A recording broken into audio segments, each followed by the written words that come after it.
Welcome to the Big Unlock podcast, your leading source of info for insights and best practices in digital health and digital transformation.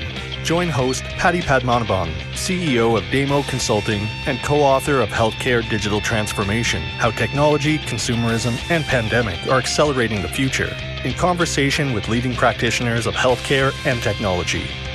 This podcast is sponsored by Health Next, the enterprise-class virtual care platform from Tech Mahindra Health and Life Sciences.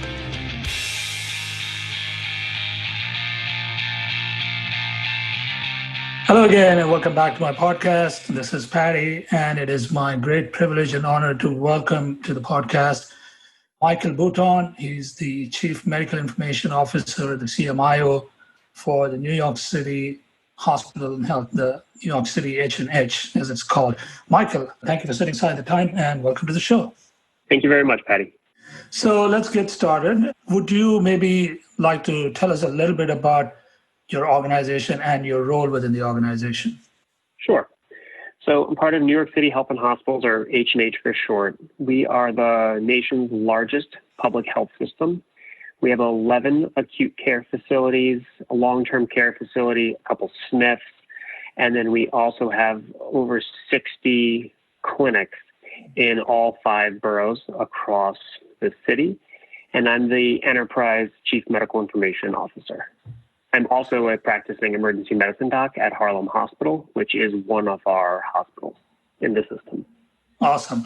Thank you for that background. So, Mike, New York has been one of the hardest hit by the pandemic, and we've all seen the numbers and everything. Tell us a little bit about some of the changes that your organization has gone through in responding to the pandemic over the last few months. Yeah, the pandemic did a bunch of things, one of which is it accelerated plans years. It accelerated some of our digital transformation. It brought us to a place where I thought we might be 2 years from now, and we had to get there in 3 or 4 months during the pandemic. Wow. So a couple good examples is in our ICUs and our EDs, we have vital sign monitors that are linked in to Epic. So vital sign monitor can be on the patient. It transmits to a central station. The nurse at the central station can monitor the patient, and then that information automatically kicks into our electronic medical record. So it's a great time saver for the nursing staff, and it also allows them to monitor, I think, up to like 36 patients sitting at a station. So that's great. And in our EDs and our ICUs, we've had that since we went live with our new electronic medical records the past few years. However, on our medical floors, our surgical floors, a lot of other units in our inpatient side of our hospital, we did not have that ability. And one thing that became clear very early on in the pandemic was that the COVID patients were going to require continuous pulse oximetry. We were sending everybody home that had a pulse ox 95% or greater, which I think is appropriate clinical practice. But that means if you were getting admitted to our hospital, basically you are hypoxic. And these patients would sometimes deteriorate quickly. So they really required continuous pulse oximetry. So we did a whole bunch of things.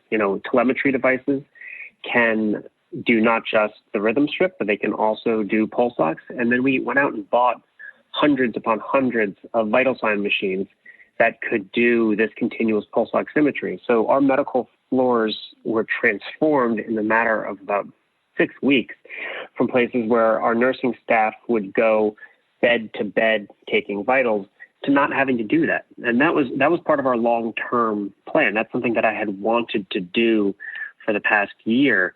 But from funding, from time and effort and where we were going to prioritize, that shot up very high on our list. Another example that I'm sure we'll get to later is our telehealth, our ambulatory video visits. Yeah. That's something that we had started with in a non-integrated fashion, meaning we would basically send a link to a patient and they could click on it and come in. And it was very sparingly used. And that whole process has gotten accelerated. There was a point for us, the height of the pandemic was in April, late March, early April. And we were doing almost all of our visits either via telephone or via video. And that was a transformation that we never fully expected to go almost all of our visits. We didn't expect the in-person part of our ambulatory side to go away entirely. And it did. It dropped to almost nothing for a couple months in there. Yeah, we will come back and unpack the telehealth discussion shortly, but I just want to spend a minute more on the vital signs, the telemetry, the pulse ox problem that you had to very quickly solve. So I imagine that if you had to go out and buy hundreds of machines, integrate them, reorganize your processes, train everybody, and so on, that must have been a gigantic lift for an organization as big as yours. How do you manage it? It was a gigantic lift. We developed a dedicated team and we prioritized. What we had been working on previously was integrating some of our procedural areas. So our GI suites weren't all fully integrated. So it was a pretty easy decision. We took the teams that were doing that and we focused them on our medical floors. We took anybody that was able to do this integration work and we made this our enterprise's number one priority. And we went from acute care center to acute care center, outfitting the site CMIO, CMO, CNO, so like the site leadership. So from one of our 11 acute cares would tell us which units they wanted integrated first. And we would come in and in about a day, we'd get that whole unit integrated. We would do it off the floor. So you weren't exposing the IT staff to the COVID patients on the floor. The devices would be brought up. We'd stay there to troubleshoot and we'd move on to the next facility the next day. Now, I got to tell you, what was training, you mentioned training, that was difficult because training staff in the best of times takes time and there's some troubleshooting, there's a learning curve, and doing so in the middle of a pandemic when everybody is already stressed, everybody already feels like they have too much work because they did. We had a lot of COVID patients and it was stressful. So trying to train people in that environment was hard. The thing that we had going in our favor was that this really was a time saver for the staff. So people that saw the benefit invested the time up front, but getting them to pay attention for that first couple minutes, that was challenging. And frankly, that is why we're continuing the training at this point. No one knows if New York's going to get a second wave, but we certainly are preparing as if we are going to. So we have, not every single bed in our hospital is capable of continuous monitoring at this point, but we continue to expand our number of beds that can do this. And really, I think what's more important than adding those devices is that training piece. It's getting our nursing staff, our PCAs, which are our patient care associates. They're like I think they're referred to like MAs at a lot of other institutions. Getting them able to do this is what we are working on right now. It's really where the rubber meets the road. Right. There's I heard someone say that 80% of these kinds of programs, even if they're technology programs, is really about the people. And about 15% is about process, and the remaining 5% is the tech. The tech is the easy part. It's everything else that surrounds it and putting it in place and making it work seamlessly. That's where the lift is, and that's kind of what's coming through from your comments as well. So shifting to, let's talk about telehealth. Now, obviously, in the wake of the pandemic, telehealth was forced upon us. And prior to the pandemic, we had all been making progress, and every healthcare institution in the country was adopting telehealth to some degree. And some were a little further ahead than the others, but there was some progress. At a broad level, in the first few weeks of the pandemic, practically every institution that had a telehealth capability kind of blew through the previous year's total numbers within the first couple of weeks in terms of just the total visits that they had to manage. So the telehealth platforms. Now, that was all very emergency driven because of the pandemic. But 3 months, 4 months in, what are some of the challenges that you're now having to address, having had to put in and accelerate telehealth adoption? What are some of the challenges that you've had to address? And, can you talk about one or two learnings? So this is also relevant to what you were saying before, the vital sign monitors. This is not an IT project. Telehealth is not an IT project. It's a clinical transformation, right? So this is not just rolling out the technology and say, hey, you can do a video visit with a patient now. It's all of the little workflow things that I got to tell you, you just got to pay attention to. And I got to tell early on, I didn't fully appreciate. So a couple of things that I've seen be successful with others that we're implementing now they sound small, but I think they're really important to the user experience. When I say user, I do mean the patient and the provider experience. It's virtual rooming. So I remember when I started working at New York City Health and Hospitals, I don't know, like a decade ago, sometimes I would have to go out to the waiting room to call my next patient. Now, we realized very early on that was entirely inefficient, and we took that responsibility away from the doctor so we could work at the top of our license. But when we rolled out the video visits, we basically did the exact same thing. Is we had the doctor initiating the call with the patient. What makes more sense, in my opinion, is having really anybody else. If you have a medical assistant, you can have them, or a registration staff, you can have them initiate the call with the patient. And if they're having trouble, if the patient's having trouble getting on, it should be the MA that calls the patient, not necessarily the doctor. Yeah. This isn't different than if I was the one going outside to call my patient from the waiting room and they weren't there, having to, wait 3 times and go back out a couple of times and go back out, and it would be a waste of my time. But if you can have somebody else do that, and you can have your provider seeing another patient or finishing charting on somebody else, it's just a better use of resources. And the thing is, we have those resources because our in-person capacity, our in-person volume went down. So we had excess capacity of those ancillary staff. So it's really about leveraging those. And another ancillary staff that's really critical for New York City Health and Hospitals, and I know is important to a lot of organizations, is interpreters.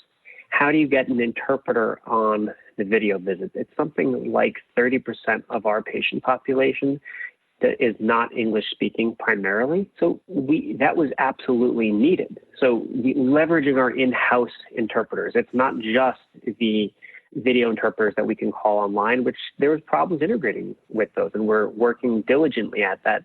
But it's about using the resources you already have on site to help you with the technology. And that's where we found the most success in this medium-term period. Now, related question, right? And this question probably is relevant in the context of the vital signs monitors as well that you talked about. Ultimately, you have to integrate the data that is coming off of your backend systems or off of the devices that you put in front of patients or caregivers, as the case may be. That's kind of your world, I imagine, in many ways, yep. as CMIO. So talk to us a little bit, help us understand the data integration challenges. We know that there are several and they've been around since before the pandemic, but what new challenges did it create for you, and what new opportunities did it create as you really transform the way you deliver care and interact with patients? Can you kind of unpack that a little bit? I think that would be interesting for our listeners. Sure.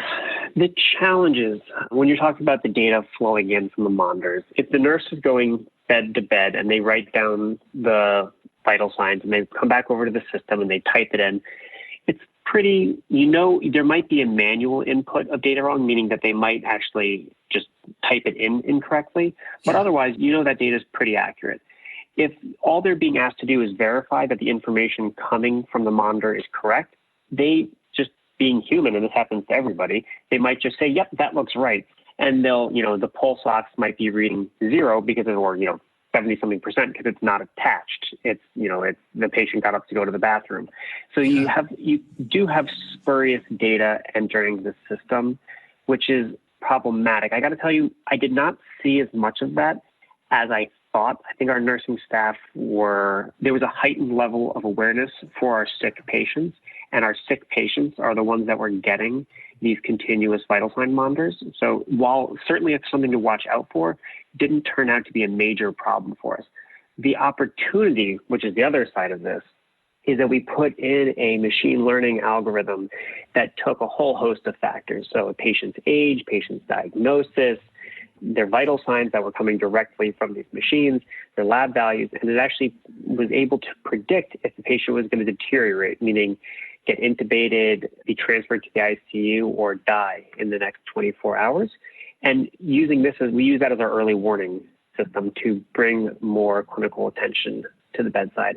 And that was a major win for us. Our staff liked that. And in the face of an increased patient volume, we needed that more than ever. So this is a great example from a clinical standpoint. So you're integrating the data, you're trying to do it real time, you're running a machine learning algorithm on it that can provide you with some predictive values that help you target the patients most at risk for deterioration and intervene in a timely manner and save lives. Great example. Yeah. What about the telehealth side of it? How did you integrate the data? There's an administrative side of it, for instance. You mentioned that you used to send out a link, people wouldn't get on and do a video call. How would you link it back to your billing system as an example? Make sure that you're capturing the encounters and billing for it appropriately. And then, of course, doing it all in a HIPAA-compliant way so that there's privacy and everything is taken care of. Can you talk a little bit about the access side of it?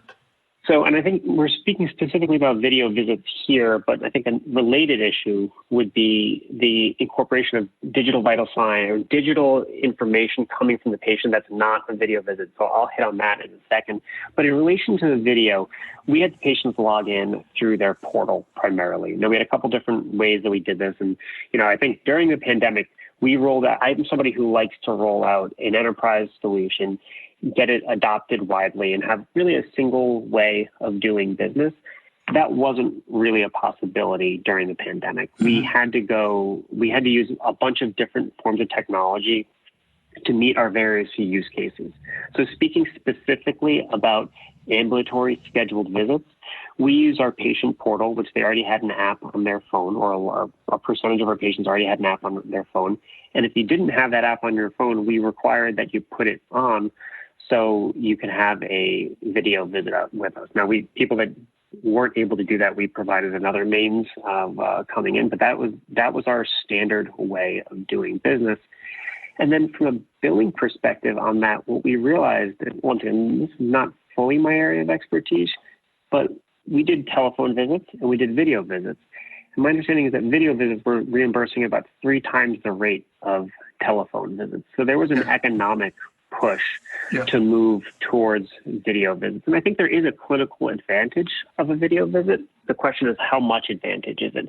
I clearly want to be able to see my patient. During physical exam, just eyeballing your patient has a lot of value. You get a sense of their respiratory rate.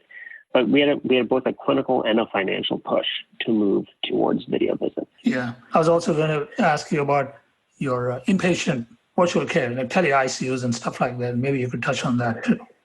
Yeah, definitely. For us, we were a little bit further ahead of that with that before the pandemic. We had more experience, and I think anything that you had it's easier to scale something you've already had some work with than rolling out something entirely new. I mean that's true of almost every project I've ever done, and this was really no different. So we did a tele-ICU. We made it easier for folks to log in to the electronic medical record from home and actually see the views of their patients that would be most beneficial to them, and specifically in this case, to the intensivist, and then gave the ability for a video interaction. Now, I think video interactions are very helpful with ICU, and we clearly did that. But interestingly, the video component in the ICU specifically, when I talked to my intensivist, it was valuable, but not nearly as valuable as I thought, because so much of that data was already in the system, and ICU patients have there's such a rich amount of data in the system. You have your event settings, you have your vital signs, you have your labs, you have your nursing notes. Yeah. You have so much available in the system already that you don't need to look at the vent if the vent data is already in your electronic medical record. Interesting. So back to telehealth, and I want to touch on one more thing. This is remote monitoring, right? Again, this is part of your world. You are taking care of your patients who are out there with chronic conditions, who are not necessarily coming into the hospital. You're tracking them through devices and wearables and so on. Can you tell us a little bit about how any of that changed, and where do you see that heading in the wake of the pandemic? This is such a rich area to move into. I think there's a huge amount of benefit here. I think most of your listeners will be enthusiastic for this.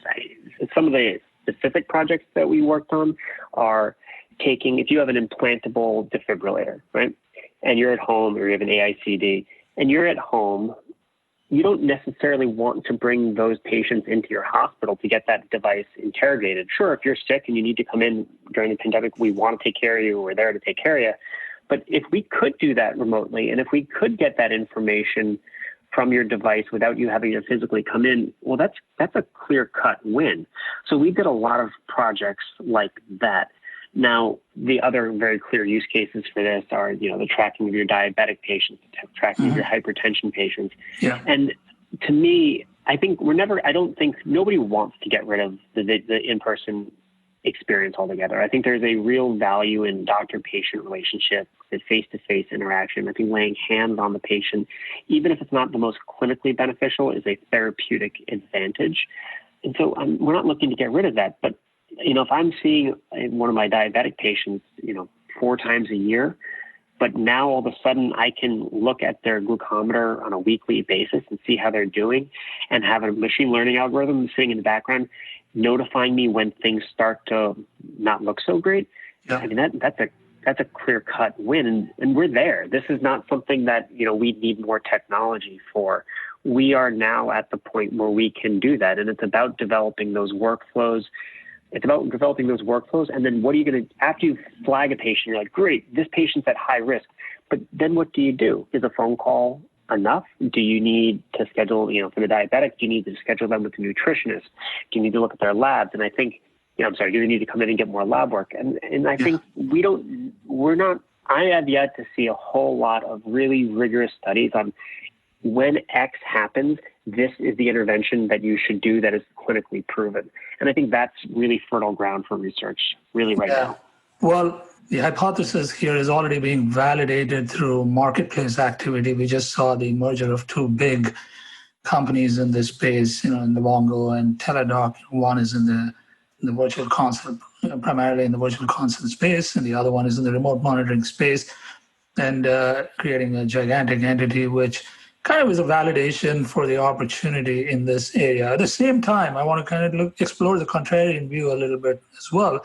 The recent data seems to indicate that telehealth visits have dropped off a little, maybe because they swung too much to one side in the wake of the pandemic. And to your point earlier, nothing replaces in-person care. And for certain kinds of needs, oncology as an example, it's hard to kind of manage the condition entirely remotely. And so we are seeing some of that swing back. And then there are other issues related to access for rural or indigent populations that may not have either broadband access or may not have devices, the smartphones and things where they can jump on into a video consult. Where do you think we are headed in terms of an equilibrium? Maybe from the point of view of your world and H and H, where do you see the equilibrium, and what could be the roadblocks we have to overcome in order to really realize the full potential of telehealth and remote care models? I think it will be specialty specific, meaning how much is in person and how much is remote. When I think about this, if I'm going in to see my orthopedist because my knee hurts, there's going to be a lot of manipulation of my knee. And I think they're going to really need to feel it and look at it. And I think you'd be able to do maybe less of that on a video visit. Not none, but less. If you're going to be seeing your primary care doctor to manage your hypertension, and you're coming in every 4 months because you're having trouble with it, well, some of those visits can be done remotely, and I think you could be done remotely without losing a whole lot. I think that annual in-person physical is also going to be generational to a certain extent. When I have the ability now to do video visits, and I can, instead of taking a half a day off of work, I can hop out for 20 minutes on a call and then go right back to work. That's what I personally going to want to do as a patient for the foreseeable future. But if I need to go in and get blood work done anyway, well, no, I'd rather just do the visit in person because I'd like to see my doctor. So it's a question of the opportunity cost, like what the patient is giving up. If you have to come in anyway to get a scope done, or you have an ENT and they're going to be doing dropping in a scope, well then no, of course I'd rather come in and see my patient, get my blood work done, or see my provider, get my blood work done all at the same time. But for those visits that are amenable to a remote interaction that don't require physical contact, I think a lot of those are going to go away. And where this settles out, Patty, I have no idea. If we switched to 90% video during the pandemic, and let's just say we were 100% in person before, where it actually lands is anyone's guess. My personal guess here is we're going to see maybe 20-25% of our visits on a video basis when the world, I'm going to say, goes back to normal. But after we get a vaccine and people feel pretty safe going back to their normal life, we're going to see a tremendous increase in our video visits. We're going to see a tremendous increase in our video visits compared to our baseline of 6 months ago. But I don't yet see it being the dominant trend. But I think what we will see is more opportunities for low intensity care interactions. Which is, hey, what happened with I saw your blood glucose hit 400 today. What happened? I could see that, like a social worker reaching out. So that's not replacing the doctor's visit, but I think it would increase the quality of care. Yeah, I think whatever the next normal, as they're calling it, is going to look like. Again, I kind of agree with you. I think we are going to see the needle shift towards virtual care models for many types of care, but then it's specialty dependent. I would imagine that more of ambulatory care and more chronic care is going to be amenable to virtual care models than procedures and things like that, obviously, for which you have a comment, but even for certain kinds of care, to your point, to see an orthopedist or for oncology as examples. We're coming up to the end of our time here, Mike, and there's so much that, so much more that I'd like to discuss. But I want to leave you with one more question, which is, as they say, never waste a crisis. And COVID-19 is definitely a crisis, but it's also an opportunity. Where do you see the biggest opportunity in your world as a CMIO of New York City H H?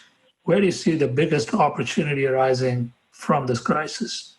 So we're a pretty large system. So our implementation of our new electronic medical records spanned a few years.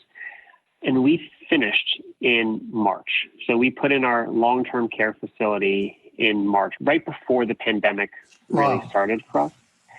Yeah, it was great. It really was great timing. What we used this crisis for was to act as a system, meaning we had system-level data that we just didn't have before. When we compared the bed capacity at one hospital towards another, we were really comparing apples to apples.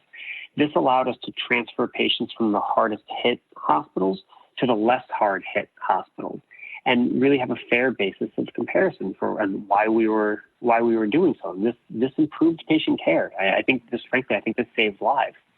Because if you had a hospital that was way over capacity, we could get them out somewhere else. And the receiving hospital had all of their, they had all their data from our other hospitals, which was a huge benefit to our system and ease the transfer process.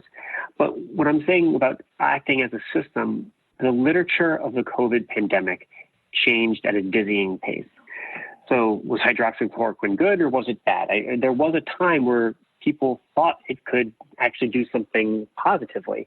And, I think that's changed.